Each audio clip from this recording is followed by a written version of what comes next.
Hello everyone, ನಾನಿವತ್ತು ಅವಲಕ್ಕಿ ಗೊಜ್ಜು ಮಾಡೋದು ಯಾವ ರೀತಿ ಅಂತ ತೋರಿಸ್ಕೊಡ್ತೀನಿ ಬನ್ನಿ. ಅದಕ್ಕೆ ನಾನು ಏನೇನು ತೊಗೊಂಡಿದ್ದೀನಿ ಅಂದರೆ ಈರುಳ್ಳಿ, ಟೊಮೊಟೊ, ಕೊತ್ತಂಬರಿ, ಕರಿಬೇವು, ಹಸಿಮೆಣಸಿನಕಾಯಿ, ಒಂದು ಲೆಮನ್, ಹಾಗೆ ಒಗ್ಗರಣೆಗೆ ಕಡಲೆಬೀಜ, ಕಡಲೆಬೇಳೆ, ಜೀರಿಗೆ, ಹಾಗೆ 1/2 kg ಅವಲಕ್ಕಿ. ಇಷ್ಟಿದ್ರೆ ಅವಲಕ್ಕಿ ಗೊಜ್ಜು ತುಂಬ ಟೇಸ್ಟಿಯಾಗಿ ಮಾಡ್ಬೋದು.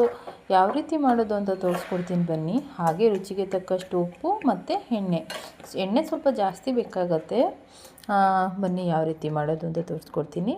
ಮೊದಲಿಗೆ ಬಾಣಲಿ ಕಾಯಕ್ಕಿಡಬೇಕು. ಬಾಣಲಿ ಕಾದ ನಂತರ ನಾವು ಎಣ್ಣೆ ಹಾಕ್ಕೊಬೇಕು. ಎಣ್ಣೆ ಸ್ವಲ್ಪ ಜಾಸ್ತಿನೇ ಹಾಕ್ಕೋಬೇಕು, ಯಾಕಂದರೆ ಅವಲಕ್ಕಿ ಎಣ್ಣೆಯಲ್ಲೇ ಸ್ವಲ್ಪ ಅರಳೋದಲ್ವ, ಸೊ ಅದಕ್ಕೋಸ್ಕರ ಎಣ್ಣೆ ಜಾಸ್ತಿ ಹಾಕ್ಕೊಂಡಿದ್ದೀನಿ. ಹಾಗೆ ಒಗ್ಗರಣೆಗೆ ಕಡಲೆಬೇಳೆ, ಕಡಲೆಬೀಜ, ಹಾಗೆ ಜೀರಿಗೆ, ಈ 3 ಒಟ್ಟಿಗೆ ಹಾಕ್ಕೊಂಡು ಕ್ರಿಸ್ಪಿಯಾಗಿ ಫ್ರೈ ಮಾಡ್ಕೊಳ್ತಿದ್ದೀನಿ. ಕ್ರಿಸ್ಪಿಯಾಗಿದ್ರೇ ತುಂಬ ಚೆನ್ನಾಗಿರುತ್ತೆ.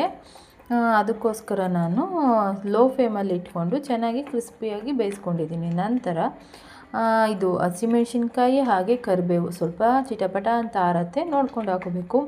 ಹಾಗೆ ಈರುಳ್ಳಿ ನಾನು ಸಣ್ಣದಾಗಿ ಹಚ್ಕೊಂಡಿಲ್ಲ, ಈ ರೀತಿ ಉದ್ದುದ್ದಕ್ಕೆ ಹಚ್ಕೊಂಡಿದ್ದೀನಿ. ಈ ರೀತಿ ಇದ್ದರೆ ಅವಲಕ್ಕಿ ಗೊಜ್ಜು ತುಂಬ ಚೆನ್ನಾಗಿ ಬರುತ್ತೆ. ಇದನ್ನು ಹಸಿ ವಾಸನೆ ಹೋಗೋ ತನಕ ಚೆನ್ನಾಗಿ ಬೇಯಿಸ್ಕೊಬೇಕಾಗತ್ತೆ. ಹಸಿ ವಾಸನೆ ಹೋಗ್ತಾ ಇದ್ದಂಗೆ ಅದು ಹೊಂಬಣ್ಣಕ್ಕೆ ತಿರ್ಕೊಳ್ಳುತ್ತೆ, ಅಷ್ಟಾದರೆ ಸಾಕು. ನಂತರ ಟೊಮೊಟೊ ಸ್ವಲ್ಪ ಜಾಸ್ತಿ ಹಾಕ್ಕೊಂಡಿದ್ದೀನಿ, ಯಾಕಂದರೆ ಹುಳಿ ಇದ್ದರೆ ತುಂಬ ಚೆನ್ನಾಗಿರುತ್ತೆ, ಅದಕ್ಕೋಸ್ಕರ. ನಾನು ಇದನ್ನು ಕೂಡ ಚೆನ್ನಾಗಿ ಫ್ರೈ ಮಾಡ್ಕೊಳ್ತಿದ್ದೀನಿ. ಈ ಈರುಳ್ಳಿ ಟೊಮೊಟೊ ಬೇಗನೆ ಸಾಫ್ಟ್ ಆಗಬೇಕು ಅಂದರೆ ಈರುಳ್ಳಿ ಟೊಮೊಟೊ ಹಾಕಿದ ನಂತರ ಸ್ವಲ್ಪ ಉಪ್ಪು ಅರಿಶಿನ ಹಾಕ್ಕೊಂಡ್ರೆ ಬೇಗ ಸಾಫ್ಟ್ ಆಗುತ್ತೆ. ಬಟ್ ನಾನು ಇಲ್ಲಿ ಅವಲಕ್ಕಿ ಗೊಜ್ಜಿಗೆ ಅರಿಶಿನ ಹಾಕ್ಕೊಳ್ತಿಲ್ಲ, ಬೇಕು ಅಂದರೆ ಹಾಕ್ಕೋಬೋದು. ನಾನೀಗ ಉಪ್ಪು ಹಾಕ್ಕೊಂಡು ಅದನ್ನು ಚೆನ್ನಾಗಿ ಫ್ರೈ ಮಾಡ್ಕೊತಿದ್ದೀನಿ. 2 ಮಿನಿಟ್ಸಲ್ಲೆಲ್ಲ ಅದು ಸಾಫ್ಟ್ ಆಗುತ್ತೆ.